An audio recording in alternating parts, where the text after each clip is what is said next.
call to order the Siloam Springs Board of Directors meeting for October 1st, 2024. Roll call. Blair. Here. Long. Here. Wiles. Hunt. Here. Rissler. Here. Allen. Carroll. Here. At this time, if you all will please stand with me as Director Hunt leads us in prayer, and please remain standing for the Pledge of Allegiance. Dear Heavenly Father, I thank you for giving us this opportunity to come together. What is best for our community, for giving us the opportunity to make decisions.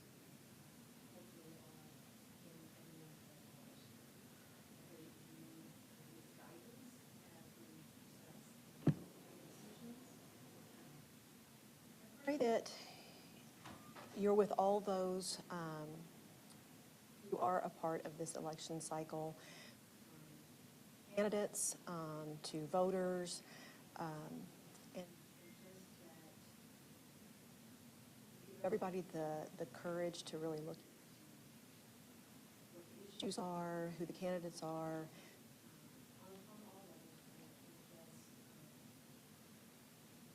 May your will be done in that situation.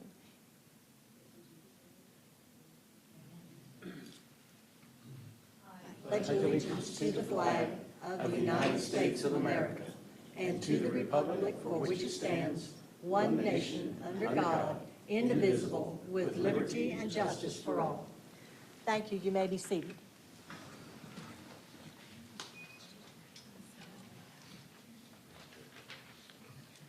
At this time, we have an opportunity for public input.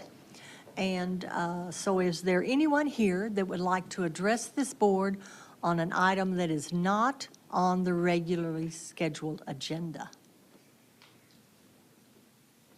There is none.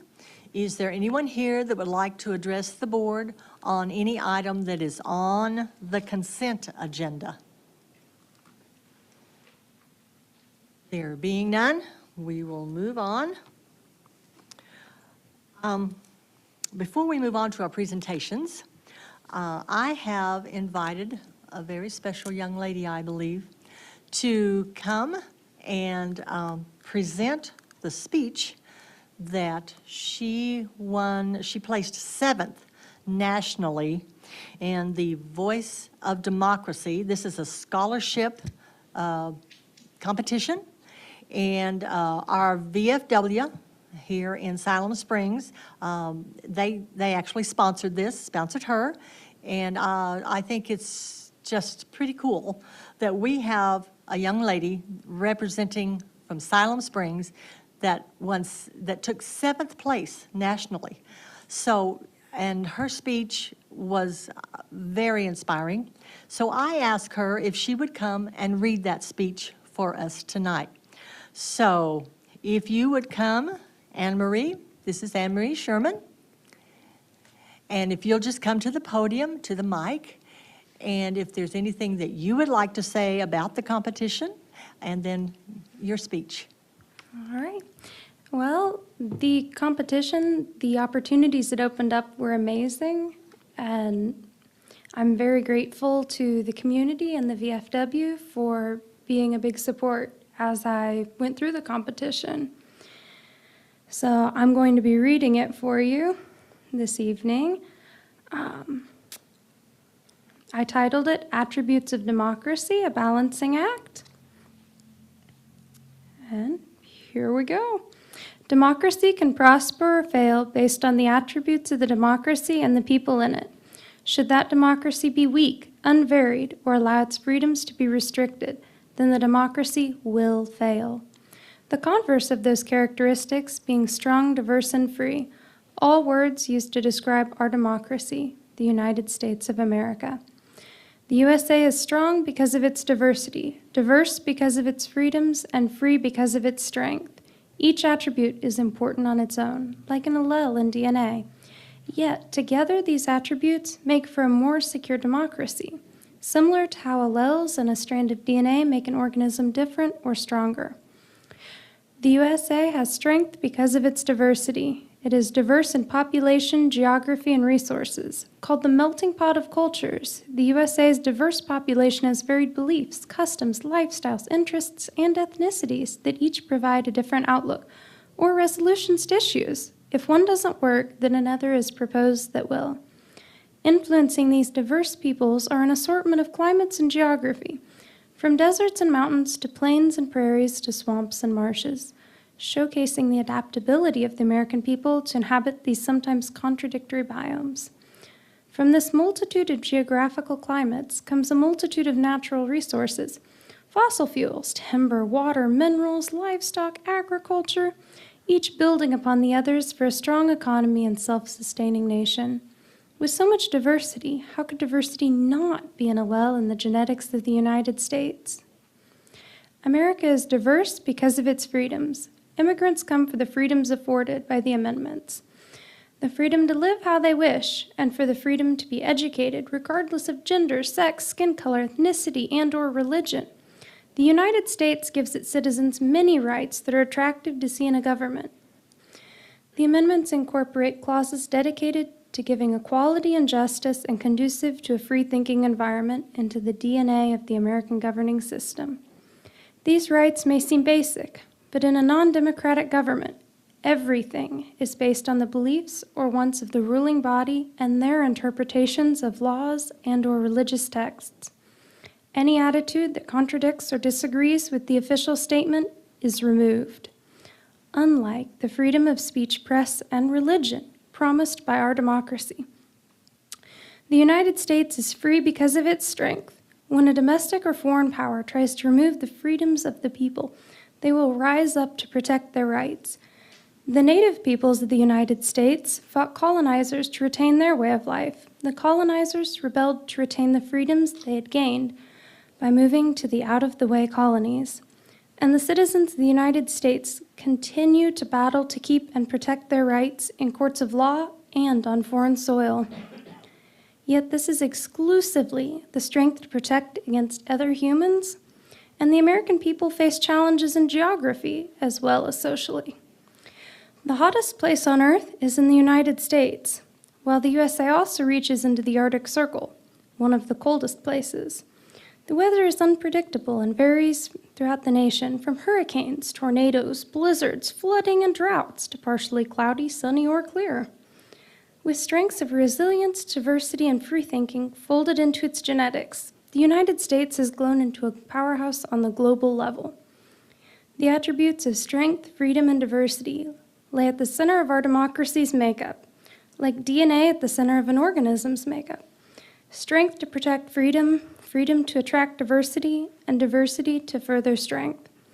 These attributes assist in making the United States the powerhouse it is. I would assert that together, they are the greatest attributes in our democracy. Strength and diversity could be found in many forms of government, yet freedom is what leads to diversity, and without strength, freedom is easily destabilized. No one attribute can stand alone and unbalanced. Our democracy has found balance as it continues to grow with these defining attributes: strength, diversity, and freedom. Thank you very much.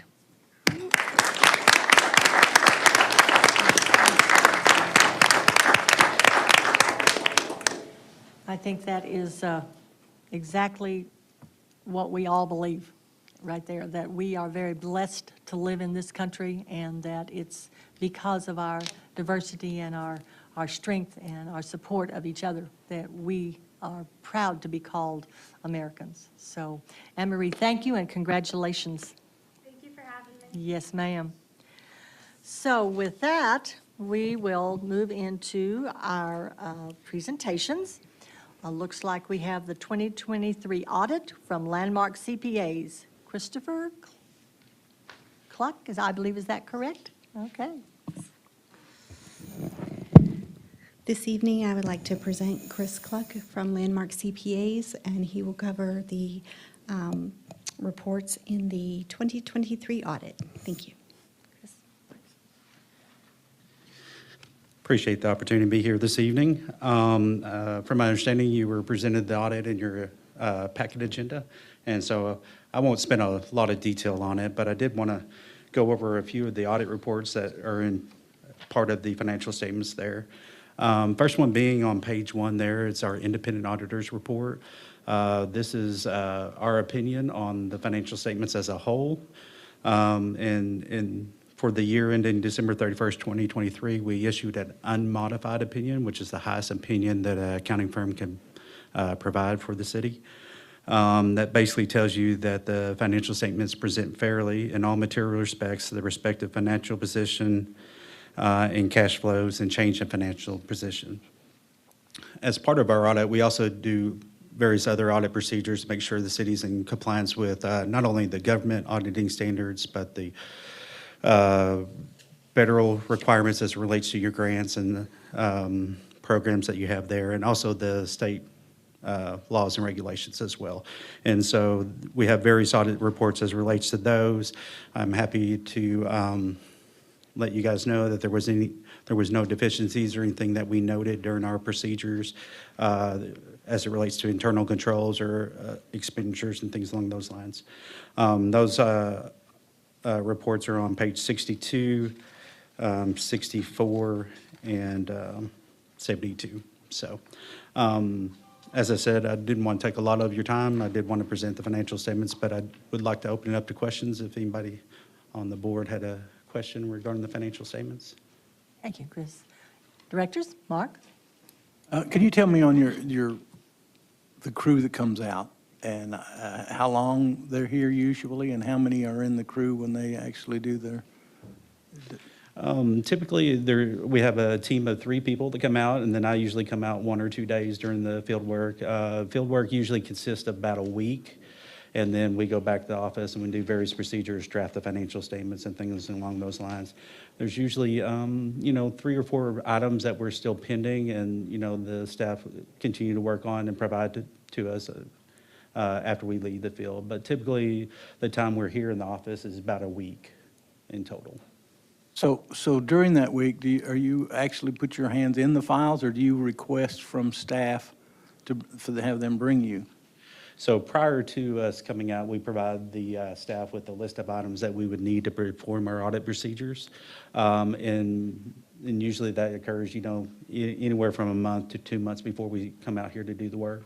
And then they, during that time, accumulate the information. A lot of it's digital as it relates to invoices and things like that. So we're able to log into the computer and look at various invoices as it relates to expenditures and things along those lines. At the end of the year, we do procedures as it relates to the inventory. We actually go out and do a physical inventory count and make sure that the inventory system's accurate. But for the most part, if we do have questions or need additional information that we hadn't requested already, the staff will pull that information for us.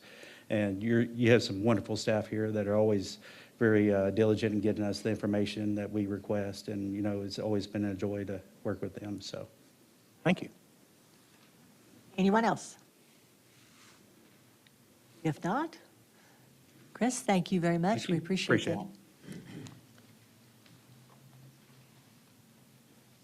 that. So before I move into the consent agenda, Director Hunt has asked for the opportunity to ask for some information from the city attorney. So, Mindy? A point of clarification, procedural question, because I had this question asked of me.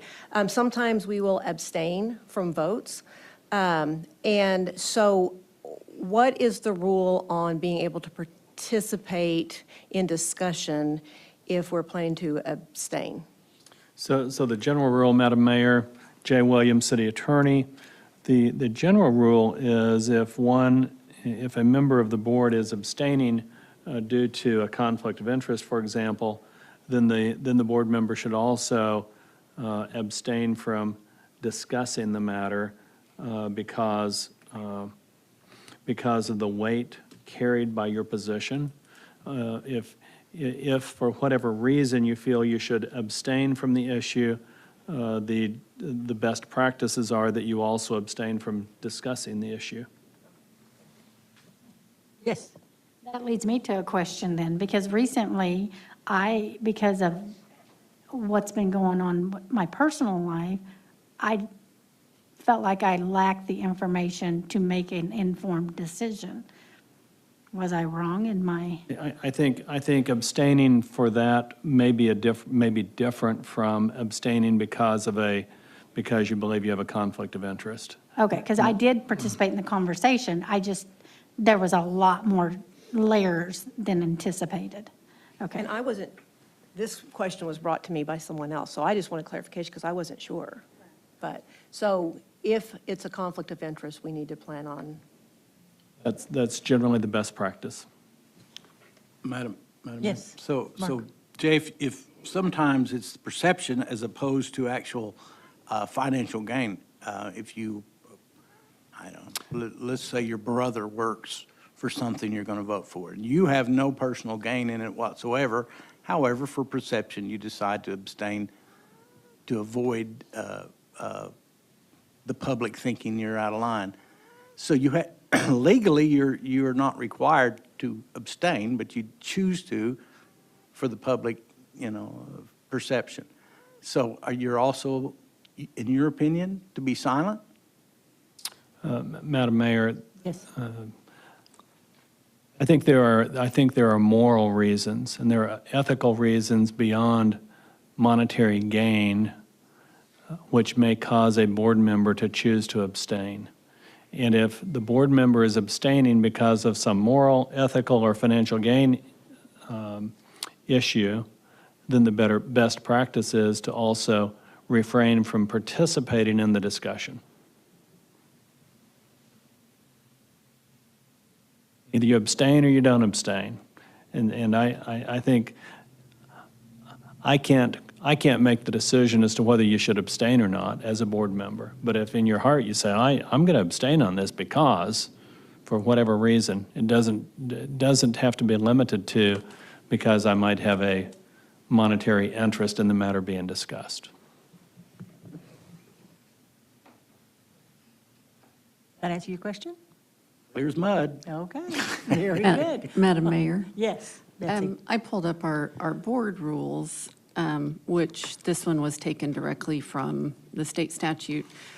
And to speak to what Jay said, it doesn't have to be financial. It said to secure special privileges or exemptions.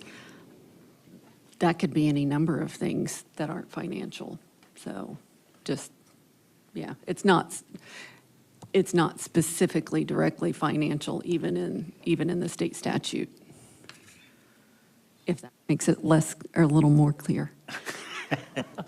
Well, I rarely abstain, but it's again, a lot of times you're not voting for your brother or whatever. You're not going to financially gain. They aren't even going to financially gain, but a lot of times to keep the public thinking, knowing that you're not trying to curry favor, you abstain. And again, it's neither moral nor legal nor financial. It's just you're choosing for the perception of it. And I guess I feel like that if that's the reason, and that I have abstained in my many years based on that I didn't speak, but I feel like that you should be able to speak your mind about it, especially to explain why you're abstaining. And I think that, and Jay, correct me if I'm wrong, your explanation of why you're abstaining is different than your input into your opinion about what they are getting ready to vote on. So if I understand Jay correctly, that is what you do not participate in the discussion of positives and negatives of the vote. Madam Mayor, I would agree. There's nothing that would prevent you from advising the public the reason you're choosing to abstain. All right. If we are ready? Okay, very good. Then we will move into our consent agenda. I will make a note to the board. There are only 5 members here, so it will take four positive votes to pass any of our items that we'll be voting on. So just so you all are aware of that and remember that. So with that, we will move into our consent agenda. A, regular meeting minutes, September 17th, 2024. B, board goals and minutes, September 9th, 2024. C, budget workshop minutes, September 9th, 2024. Item D, budget workshop minutes, September 17th, 2024. E, board consent for the PDRC nominations of Sally, Williams, and Renard. F, auditing services, 2024 through 2026 for Landmark CPAs in the amount of $193,500. Item G, reappointment of Jim Kroll to the Regional Airport Authority Board. Item H, 2024 Emergency Medical Services Contract with West Siloam Springs, $295,753.53. Item I, 2024 Fire Protection Services Contract, West Siloam Springs, $109,801.54. That is our consent agenda. Directors, is there any item you would like to have removed for separate consideration? Madam Mayor, Yes. I'd Betsy. like F removed, please. Which one, I'm sorry? F? F, okay. Anyone else? If not, do I have a motion to approve the consent agenda as presented with item F being removed? So moved. Second. We have a motion and a second. Roll call. Long, Yes? Wiles, Hunt, Yes. Bristler, Yes. Carroll, Yes. Blair. Yes. Motion is approved. So we will go back to item F, auditing services for 2024 through 2026 with Landmark. Betsy? I think this is fairly simple. Christina and I had spoken, I don't know, a year and a half ago. And then I spoke to somebody recently. My understanding is, which could be wrong because it's been a while, is that I think it's the state will also do audits for free. Is that, am I remembering correctly, or something somebody else said too?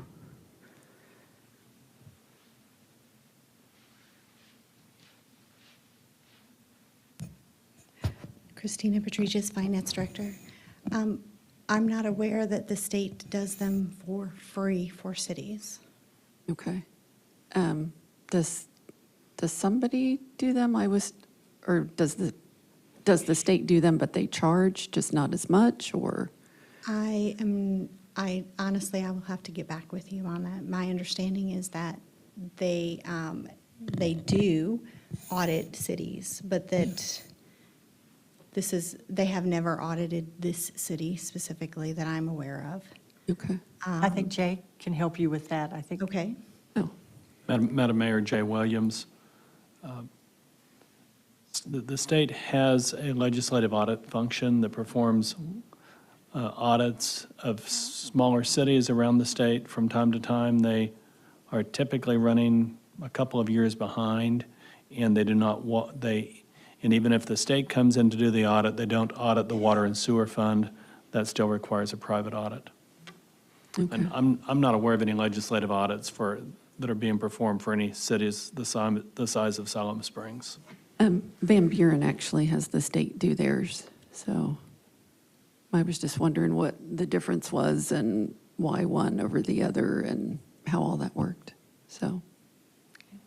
Okay, thank you. Thanks. Anyone else? I Yes, Mark? I got confused on a legislative audit. This is a financial audit, correct? Correct. So you confused me on a legislative audit. I understand that the state has many things they would come audit us on, but are you implying that that would be the legal version of things we do? No, that's just what they call it, but it's a regular city audit. But only, it's a city audit excluding the water and sewer areas of the city. And possibly electricity as well. I would expect it would exclude electricity.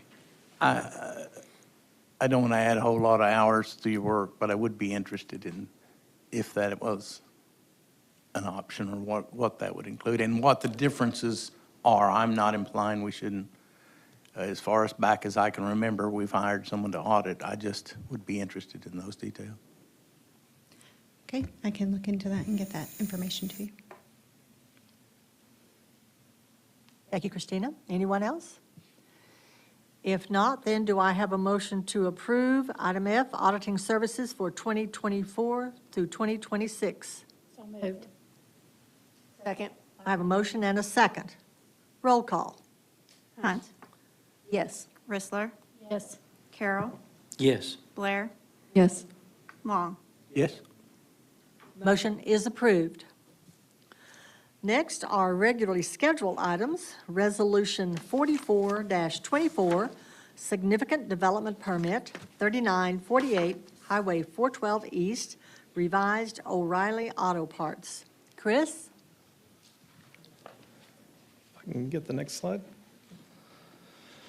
So this was a project from Ben Rhodes, senior planner at 3948 Highway 412 East. This was for revisions to a project that this board's seen previously. It's the O'Reilly's Auto Parts Significant Development Permit. They incorporated a secondary access point. The commission, with one member absent, recommended approval of the significant development by a 6-0 vote, subject to conditions. It was to approve with the following recommended conditions of approval. The applicant shall split the property as indicated in the site plan prior to the certificate of occupancy. And the applicant must file drainage and utility easements on the related lot split survey as directed by the city engineer prior to certificate of occupancy. If you look over on the left, you can see the change I have circled in red that is different than the original approved that's just to its left. Stand for any questions? Thank you, Chris. Directors, any comments or questions? Yes, Mark? Chris, obviously, I notice when we build things and some of the newer things we get only have one driveway as opposed to, at least years ago, they would get two. What did they have to do to get to be approved for the site? I'm not against it. What did they have to do to get to the second driveway in? Sure, it has to meet, I believe it has to meet separation requirements. So in this case, it did go through a review with the city engineer to verify that it met those separation requirements. And then since this is over a 10% increase in the significant development permit that was approved by the board originally, it has to come back for reapproval. So 10% more than, Anytime there's a change of at least 10% in a project that's been previously approved by the board for a significant development permit, then it has to be reapproved by the board. Anyone else? Thank you, Chris. Is there anyone in the public that would like to make a comment on Resolution 44-24? There is not. Board, do I have a motion to approve Resolution 44-24? So moved. Second. And this would be with stated conditions. Roll call. Rissler. Yes. Carroll. Yes. Blair. Yes. Long. yes? Hunt. Yes. Motion is approved.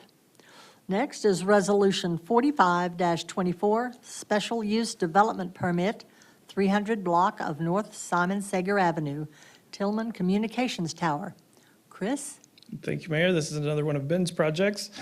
This is at 300 block of North Simon Sager Avenue. This is a reapplication for a special use permit to construct a 173-foot tall cellular phone tower. After the previous approval that was completed in 2021 has expired. And the 2021 special use permit was approved by the City Board of Directors on December 7th, 2021. Planning Commission reviewed the special use permit application at the September 10th, 2024 regular meeting. The public did not have any additional comments at that time. The commission had one member absent, recommended approval of the special use permit 6-0, subject to conditions. And that condition is to approve with the following condition. The owner-operator of the tower is required to allow co-location until said tower has reached full antenna capacity, but in no event fewer than 2 additional antennas from 2 additional providers. Staff will stand for any additional questions. Thank you, Chris. Directors, comments or questions? There being none, is there anyone in the audience that would like to speak to Resolution 45-24? Please come to the podium and give us your name and address, please. Thank you, Mayor and members of the Board of Directors. My name is Greg Ferris. I reside at 144 South Bay Country Court in Wichita, Kansas. I represent Tillman Infrastructure and AT&T Wireless. I was able to watch your meeting that you had as you discussed this, and there were some questions that came up. I felt it prudent for me to be here and maybe address some of those questions that came up regarding the tower. First, let me say that this tower was approved by the city. We actually had a building permit. We normally do those steps before we get the federal approvals. The federal approvals are kind of expensive to go through, so we want to make sure locally we have the approval. So we had the approval locally. 21, if we all recall, was not a very good year.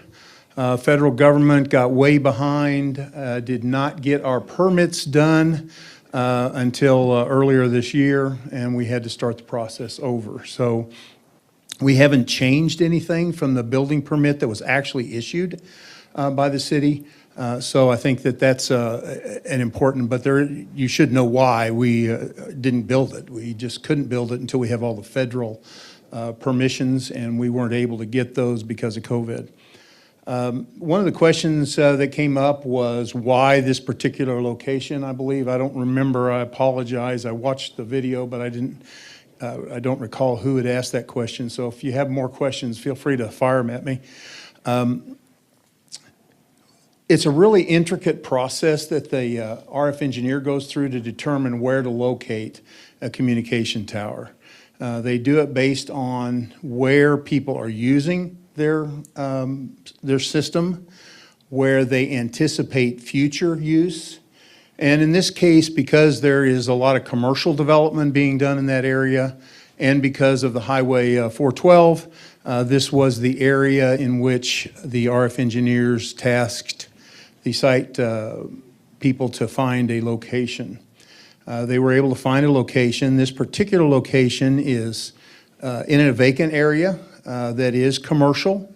It's one of the first locations we look for in the site world. Is we try to stay away from residential. Obviously, nobody likes a tower in their backyard. I often say I wish I could hide these things, but they're not little. I did recall somebody asked a question about perhaps a monopine, or we have eucalyptus, those kind of things. We do those. Actually, I just did one in Farmington. The difference there was it was in a grove of trees. So a tree in a grove of trees doesn't stick out. A tree by itself that's that tall, that's green all year round, actually, their studies have shown they stick out more than the actual regular towers, and that's because people are used to seeing towers. It's kind of, I use the example 100 years ago when they started putting up, or 150 years ago when they started putting up telephone poles all along the road. I'm sure there were people go, oh, that's horrible. Those are hideous. How are we going to ever have a view when we have all these poles lining our streets? Well, now we drive down the street and we don't even pay any attention to them because we're used to it. It's kind of what's happened with communication towers more and more. So this location fits our RF radio frequency needs. It is an area that is commercial. The owner of the property we're going on actually owns the property to the south and also to the west. So he has determined that he can develop that property with this tower there and that it won't be an impediment to that. We did notice 3 years ago, we did another notice. There wasn't anybody at the Planning Commission. I don't know if there's anybody here tonight. I'd be glad to answer any of their questions.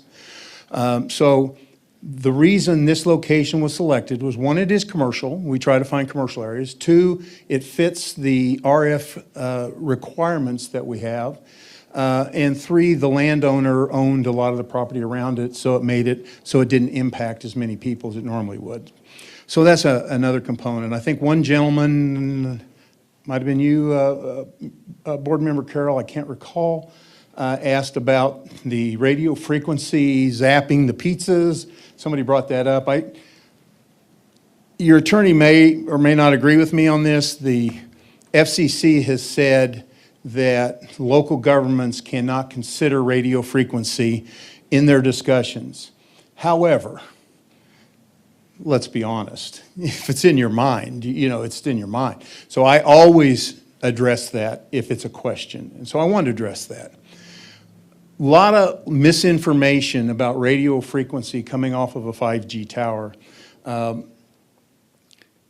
If you have a modem and a router in your house, it puts off more radio frequency than a tower.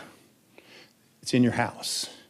Your phone in your pocket that you carry has more direct radio frequencies that people will be exposed to. And last but not least, and I always get a little, and I forgot, I apologize. This study was done by the National Cancer Society, not by any of our engineers or anybody in the industry. A 5G tower will put off 5 gigahertz of energy. The microwave in your house will put off between 5 gigahertz and 30 gigahertz.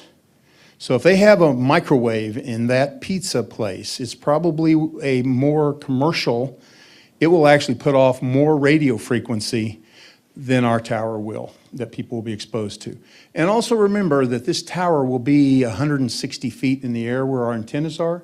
So by the time that radio frequency is dispersed, it is really less than your cell phone when you hold it up to your ear to use it. So this idea that we're doing anything that is a health issue, and again, while you're not supposed to consider this, if it's in your mind, I want to address it, and that's why I wanted to make sure I brought it up.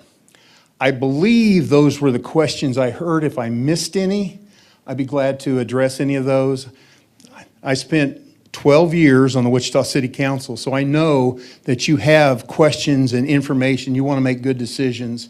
And communication, fortunately, when I was on the council, communication towers were kind of new, and they were really controversial. Now they are less controversial because people are used to them, but you still have to deal with the facts, and that's what I try to do when I come forward. So be glad to answer any questions that you might have. Thank you, Greg. Appreciate that. So directors, do you have any questions? Madam Mayor, Yes. I do have some questions. I wasn't here at the pre-agenda, so now I get to ask my questions. So when you say that the radio tower puts off less frequency, the tower actually puts off less frequency, or you mean direct frequency? Yes, direct frequency that would be, that you would have hitting you. Well, the public are like, no, there's no way a tower puts off less frequency. It's direct, and I just want to make Correct. that clear for That the is public. correct. Who owns that property? Kale, Oh, Doug Allen owns Mr. that. Kale owns that Okay. property, and he owns the property around it. I didn't know for sure who owned it. Okay. How far will the tower be from the local high school there? Because I know the FCC has some regulations on the tower close to schools and stuff. They actually don't have any regulations. I actually put these on light poles at school grounds. So there are no federal regulations on that. There are a lot of local regulations. You know, I have to apologize. We are a long way from the school, and I don't know exactly how far that is. That's the first time that question. Let me Staff see if can I get figure it that. real Somebody quick. asked me and I couldn't answer, so I can have staff ask that question. Answer that question. We've got to be at least a half mile. It's got to be at least a half a mile away. Yeah, and I can get a definite answer for the citizen that asked that information.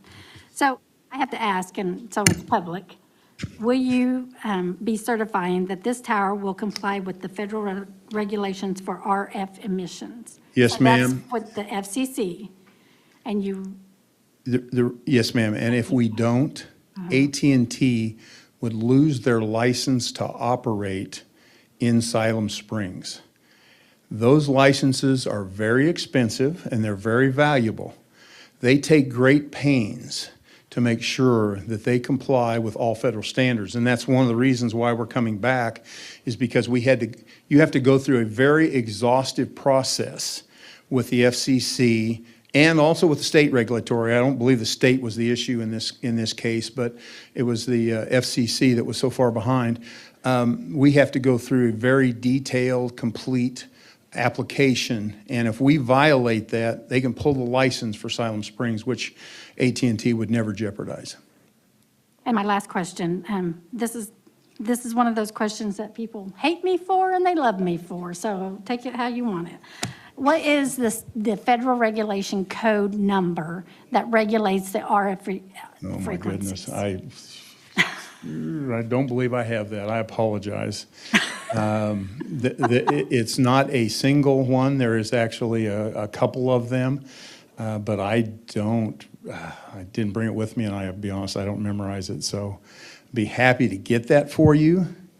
And I don't know if your attorney knows that either, but. Well, and that's fine. I would like it because I did go out and read it, and I wanted to make sure I was on the right one. I always ask about state statutes, and I always ask about ordinance. I want to make sure I'm following the right one. And so, based off of what I read, your statements are true about the local government and the regulations and the limitations. But I would like that shared with the people in our community. Sure. So that they can look for, I like to show people so that they can see for themselves what the state statute says, what the federal law says, and what the local ordinance says. I have your planning folks' email address. I will email that to them so that they can give it to all the council members and then make it available to whoever you feel fit, need to. Thank you. Sure. Anyone else? Anyone in the public? If not, directors, I will come back to you. Oh, I'm sorry, we have someone. Oh, Mr. Sorry, the knees aren't like they Allen. used to be. I'm not that quick. Doug Allen, 8007 West Ellsworth, Rogers, Arkansas, 72758. I'm the owner of the property. I know there were some questions about what's going to be around this. As you look at it, there will be development across the street. To the north of this property, there's wetlands. And if you look on the very east side of the property, there's also wetlands going into the future development.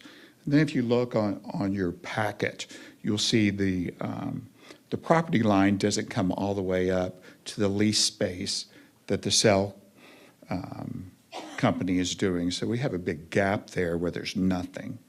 So I just wanted to clarify, there's not going to be any development right there on this area. Thank you, Doug. Mm-hmm. So, directors, Betsy, you have a question?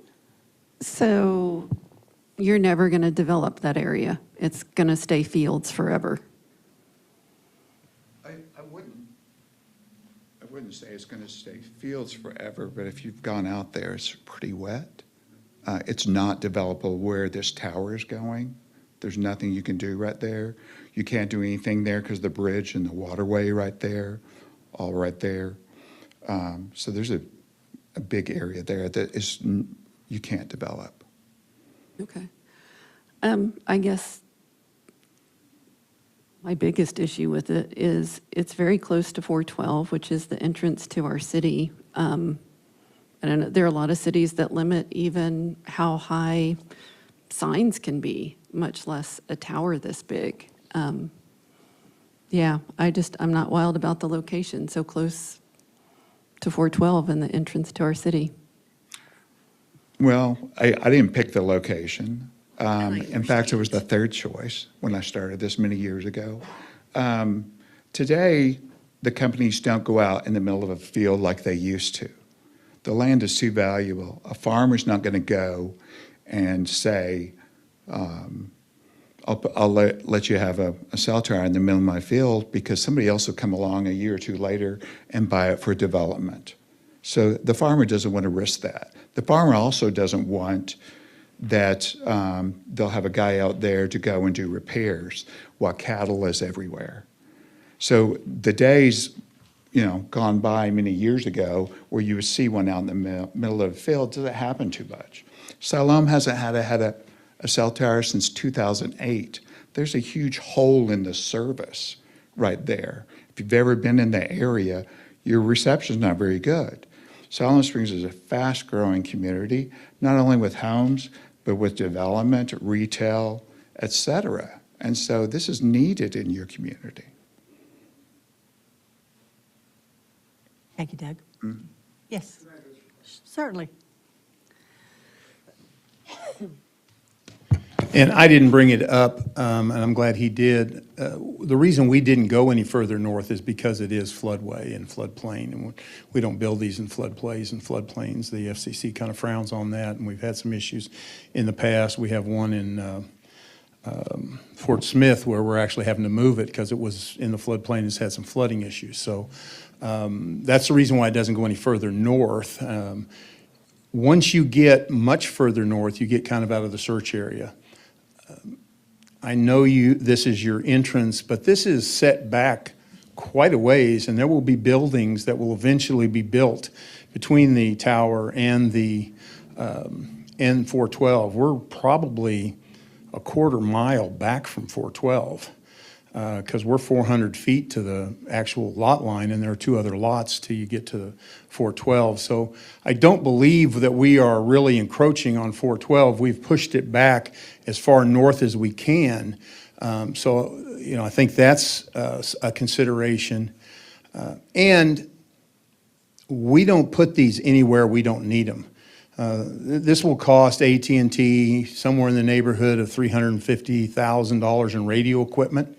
They don't put these unless they know they need it. So your community has determined that this is needed. Either they're getting phone calls that they're not getting coverage. This tower, Tillman, one of the nice things that's happened in the industry is that AT&T, Sprint, well, Sprint's gone now, T-Mobile, Verizon don't build their own towers anymore. They hire a tower builder to build them. And what happens when that is done is that you instantly get co-location because we have agreements, Tillman has agreements with every carrier that they can go on this tower very easily. They're master lease agreements. All they got to do is say, hey, we want to go on there. They do a site lease and bang, they're on there. So your community needs something on the east side of the community. You don't have anything out there. Your towers are south and west, and there's one up a little bit further north and west. But this whole area is uncovered. And as people are demanding service, they're demanding that their phone works in their house. They want to use it for their internet. They want to do all kinds of things that they never used to. And if they're in Lowe's and they want to be able to check and see what aisle that this thing they're looking for, they want to look on their phone, go to Lowe's and be able to find it, they're requiring that we are able to do those things. And the only way you can do those is to build towers. So that's the reason why we've pushed this a long way from 412. I understand your concern, but I don't believe anybody driving in on 412, let's hope that they're not looking 1,000 feet to the right as they're driving down 412. Let's hope they're looking ahead at the traffic that they're going to be in. And I think that will eliminate this fear that, oh, you have blighted the entrance into our community. Because it's not something that is just going to be, we didn't put it on 412. We pushed it as far north from 412 as we could do and still be in the area we need to be able to cover 412. So why not, you said to the east, so why not put it further east in the county so that it's not right there in the middle of everything? That's a great question, and I'm glad you asked it because I meant to go over that because that did come up in your discussions, and I had forgotten that had come up. The airport aside, I wasn't here, but I watched Yeah, the meeting. no, it's a good question, and here's the issue that we have. Back in the days when we first started doing these, and I've been doing this now since 1999, can't believe it, but that's how long I've been doing these, and we were doing analog, and analog would go 5 miles. Then you got to 2G, 3G, 4G, and as you got down up with the Gs, the distance of travel is less and less. So now, when I started this business, our search rings were 1 mile, which means we could go anywhere within a mile circle.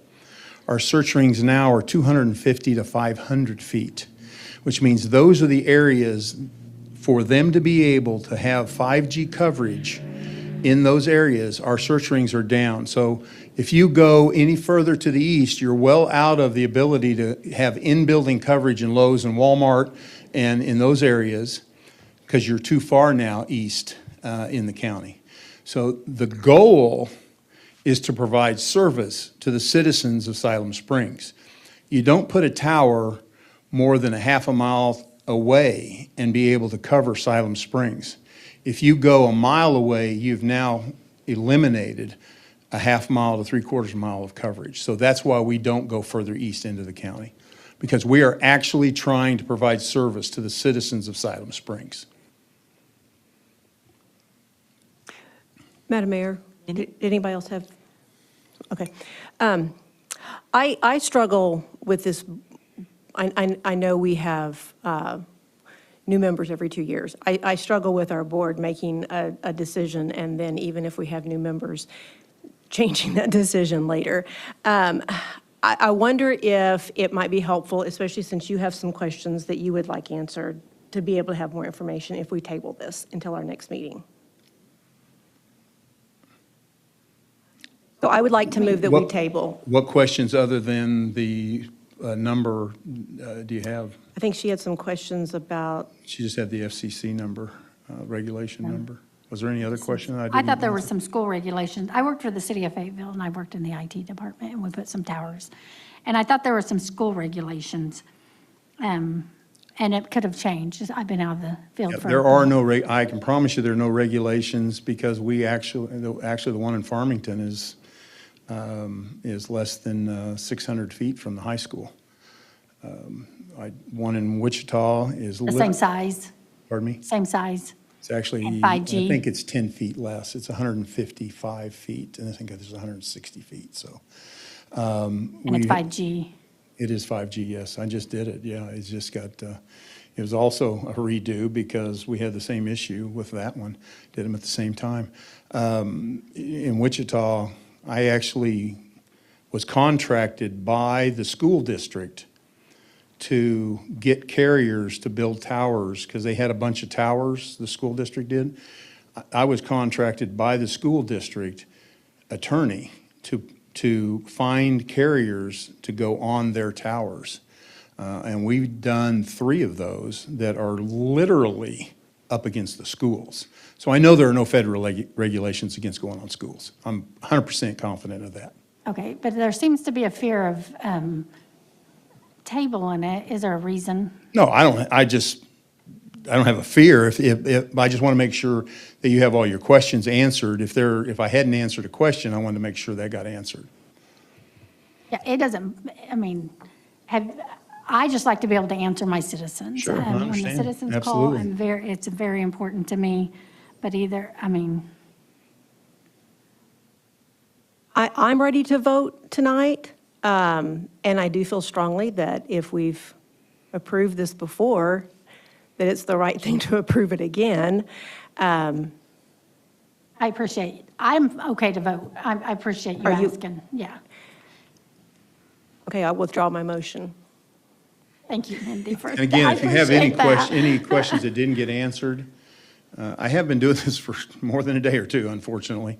I'm going to try to memorize those numbers. That's the first time anybody's ever asked me the actual numbers, so I'll make sure I get that in the future. But if there's any other questions, I will be around during your discussion. Thank you. Jay? Madam Mayor, thank you. Yes. To answer a question, 47 Code of Federal Register, Section 1-1.1310, addresses radio frequency radiation exposure limits.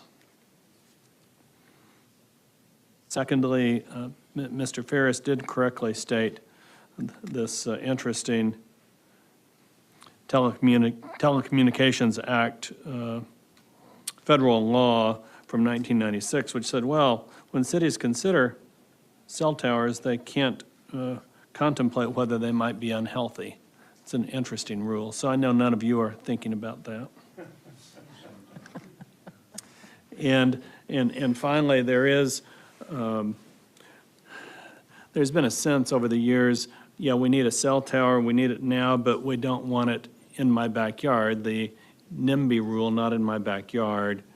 The United States Supreme Court took that up in a 2015 case, which said cities do have the ability to deny applications for cell phone towers if there are legal reasons for doing that, and in that case, the city board is obligated to create a record which shows that the denial is based on a legally recognizable reason and is required to place in the record the evidentiary grounds leading to the rejection of the application. Thank you, Jay. Thank you very much. So, is there anyone else in the audience that would like to address this resolution? I believe there is not. So, directors, I will come back to you. Do I have a motion to approve Resolution 45-24? Madam Mayor, Yes, Betsy. so from what you just said, Jay, are you saying that we have to approve it?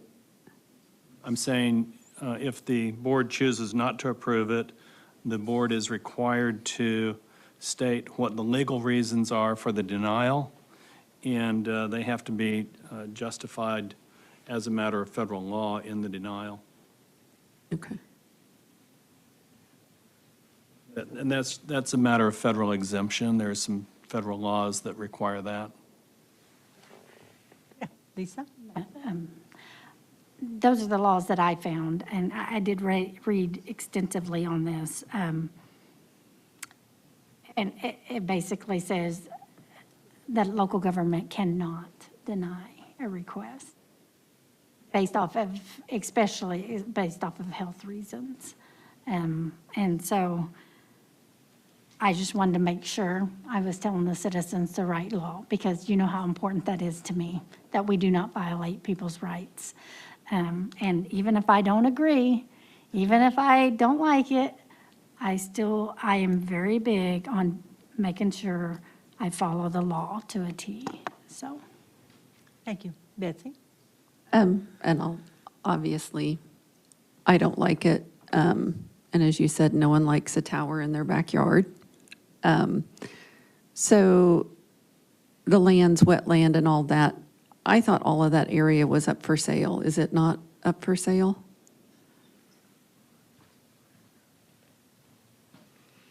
Part of it is. However, not the whole thing on one side is for sale. In order to sell it, you have to do some big remediation to part of it, Right. of which I'll probably do someday, but it'll only be the part on the northern end. The part right there by the bridge is too much work, so it won't be sold. Okay. By the way, the tower is 0.72 away from the high school. Yeah. All right. Then I will ask again, do I have a motion to approve Resolution 45-24? So moved. Second? We have a motion and a second to approve. Roll call. Carroll, Yes. Blair, Yes. Long, No. Hunt, Yes. Bristler, Yes. Motion is approved by a 4-1 vote. Thank you, Mr. Ferris, for being here and sharing information with us. Doug, thank you for being here also. With that, we will move on to Resolution 46-24, Preliminary Plat Development Permit, Banff Homes of Siloam Springs Subdivision, 2600 block of North Country Club Road. Chris? Thank you, Mayor. This was a project that was reviewed by Megan Thomas, Planner 1. This is the Banff Homes of Siloam Springs subdivision situated on 18.43 acres, which proposes 149 single-family residential attached townhome lots, 2 commercial lots, 1 open space lot, and 1 lot for detention. We had some staff findings. The proposal meets the intent of the previously approved planned development zone. It includes recreational areas such as pickleball courts and a playground area. Notes have been provided on the plat to address landscaping and parking. Details such as the landscaping and And siting of the proposed dwellings will be reviewed through a separate significant development request. This went through the Planning Commission, and they recommended approval of the preliminary plat by a 6-0 vote, subject to the conditions. Those conditions, with a recommendation to approve with the following conditions of approval. The applicant shall dedicate the additional easements. An updated drainage analysis shall be approved by the city engineer. The applicant shall make potential drainage improvements beneath Brashears Road, and the applicant shall perform a downstream sanitary sewer analysis. Staff stands for any additional questions. Thank you, Chris. Directors, comments or questions? Madam Mayor, Yes, Reed. I know when we went over this at pre-agenda, there were some questions I know I had. When you have something like this and parking is, it's not just everywhere. My concern was, what about safety? What about first responders? What about 5 years from now? What about 10 years from now? And I went to, well, let me back up just a moment. I thought about going to community development because that's where it starts. But in 5 years and 10 years and 15 years, it's going to be who's going to be taking care of that. So I went to speak with Chief concerning this, and to get a point of view as far as in 10 years, what can we do legally to keep this in play, keep it a nice, clean area? And I'd like to ask him to come up and kind of give us detail of how he sees this, and as far as road width, as far as being able to get police cars in, fire trucks in and such. If you would, please, Chief. Chief Miller. Scott Miller, Chief of Police, Salem Springs. As I was talking with Director Carroll, and he was asking me about the site plans and parking and the future of that area. And as I was telling him, I believe the city engineers and stuff vet a lot of this to include the proper width for the fire truck apparatuses, and obviously police cars are a lot easier to get in there. But in this particular case, where this site plan is, the residential parking that's within there is obviously adequate for the number of units that are there. And he brought up the fact of what if they have visitors and things of that nature. Well, it's on private property, so parking regulations don't really fall to the police department, other than if, for whatever reason, they're blocking a thoroughfare to where the FD apparatuses where police can't get through there, and obviously we can address that issue. But as far as parking regulations within the development itself, that's the HOA stuff, that's all civil law, not criminal, so the police department can't regulate that. This particular development, there wouldn't be any street parking because of the main arteries that are there, obviously are not street parking anyway. So if they're not in a designated spot within that development, the police department would obviously be addressing the issues of blocking the thoroughfare and getting those cars moved. My guess would be a lot of the overflow for visitors within this would go to the commercial side of this, and they'd probably park there and walk over when those commercial businesses are not operational. Did that answer that question? It did for me, and I just wanted to say that after speaking with Chief on this, I felt like I was much more at ease about where we're going in the next 5 years, 10 years with this. I do think that this type of housing is something that we need to be a part of in Siloam Springs, in Northwest Arkansas. Not everybody wants a yard or have to take care of a yard. I remember when I was younger, I wanted 200 acres. Now I don't even want 2 acres. I think I've got a quarter acre or less, and even then I'm questioning it. But I think that after speaking with Chief on this, I'm much more at ease with this. Thank you, Reed. And thank you, Chief, for taking my time. Thank you, Chief. Anyone else? If not, is there anyone in the audience that would like to address Resolution 46-24? There is not. Directors, do I have a motion to approve Resolution 46-24 with stated conditions? So moved. Second. I have a motion and a second for approval. Roll call. Blair. No.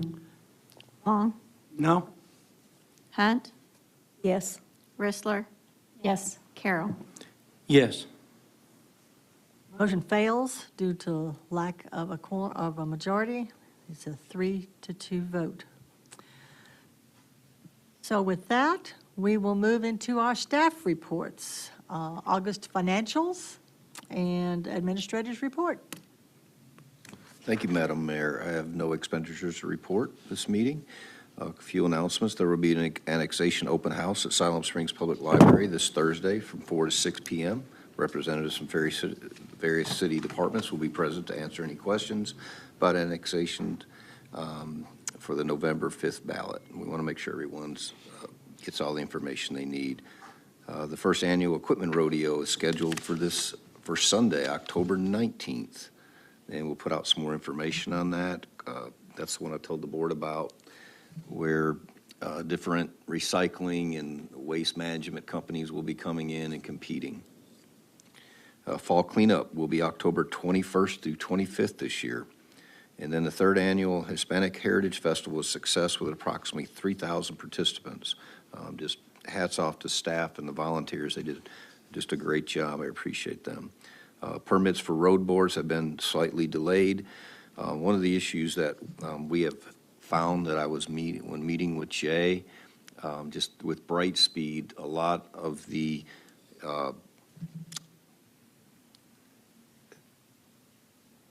just the way that the bonds were being used are just not correct, to be honest with you. We have found some issues and they have to be updated. The bonds doesn't give us the proper coverage. Jay might, if you have questions, he can talk on that. But again, so all bores have been put on hold until we can get that where it needs to be. And we have been awarded, great news for staff. We have been awarded the community placement grant for $80,000. This grant will be intended to be used for community engagement. We'll have meetings to decide how that money will be used. So another grant, so great job, staff. That's all I have, Mayor. Thank you very much. So with that, we will move to the director's reports. Tonight, we will start with Mindy, and we will end with you, Mark. Congratulations on yet another grant.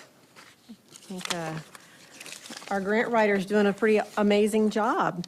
Congratulations, and thank you to all the staff that helped with the Hispanic Heritage Festival. I was not able to go this year, but I went last year, and it is just a really, really neat thing in our community.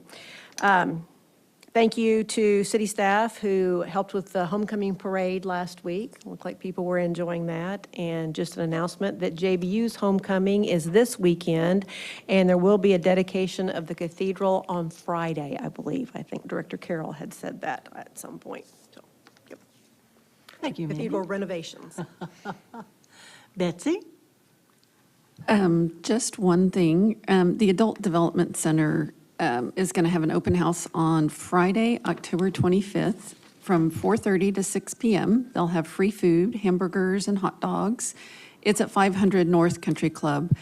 COVID really did a number on them, like a lot of places, and they have really struggled. And so they're trying to kind of revamp things and have a makeover and really need our community support. So that's Friday, October 25th from 4:30 to 6. There will be an open house at the Adult Development Center. Thank you, ma'am. Lisa? I have a question on number 6, Alan. Is that a GDVC block grant? Community placement grant. Is it part of the GDVC block? I'm not 100% sure, Ms. Lisa. I'll have to get you an answer on that. Okay, I'm just We were talking about it. We curious. were awarded that grant. Hallie and I had a conversation earlier today.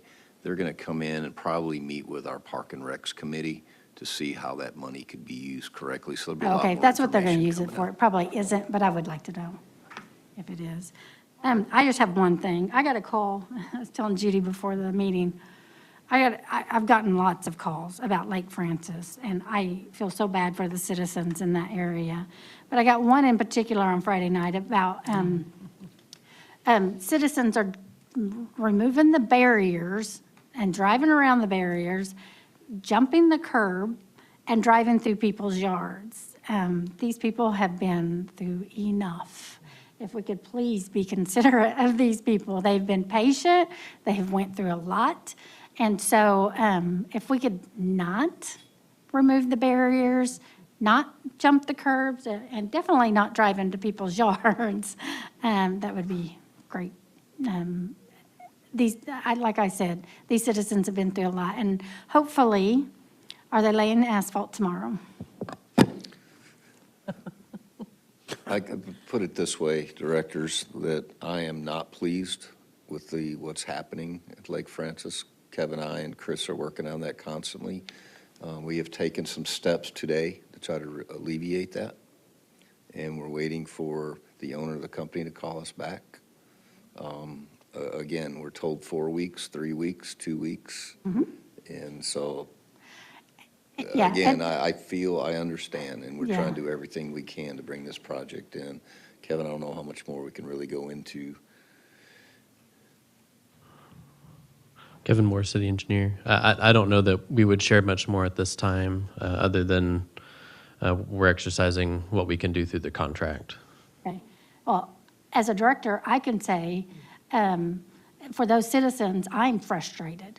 I'm getting tired of, those people have went through a lot. And we keep telling them next week, next week, next week. And as a director, I keep getting asked, well, how come you guys can't make them get it done? Well, we physically can't go out there and put the tools in their hand and make them get the street done. If we was to stop the project today and start with a new company, we would have to go through the bid process. We would have to start all over, which would delay the project for another year. So we have to deal with what we have to deal with, and the fines have been issued, but we are just as frustrated as the citizens. But we need to be kind to those citizens too, and remember where they're at and what they've been through. And so I do ask that people take into consideration everything that they've been through, and please don't add more to them than they deserve. Thank you for sharing that, Lisa. You're right. Everybody in that neighborhood, and I think all over town, they are very frustrated with the project, and I think nobody more so than our staff. So, yeah, thank you all for keeping us updated. And yes, let's remember to be kind to each other. Okay, Reed. Thank you, Madam Mayor. I want to reiterate that the Hispanic Heritage Festival was tremendous. To me, it was quite unique to see the unity that is there among the people, and I didn't sense any. I don't know the right words, but it didn't sense anything wrong. I sensed a lot right, if I can say it like that. It was just really neat to see, I think they had the Aztec dancers that were there, and it just really even brought it out more. And I mentioned that to someone here in town as I was checking out once. They said, oh, well, I can't make it. And I said, well, it's here in Siloam Springs. And they weren't aware of it, so I'd like to see us be able to bring that out even more so that people are aware of it. But wow, the staff and whoever put that together did a wonderful job. And I am thankful for some fall weather. Is it here? Mark? I have nothing. Now move we adjourn. Do I have a motion? I do. Do I have a second? Second. I have a motion and a second. All those in favor say aye. Aye. Aye. We are adjourned.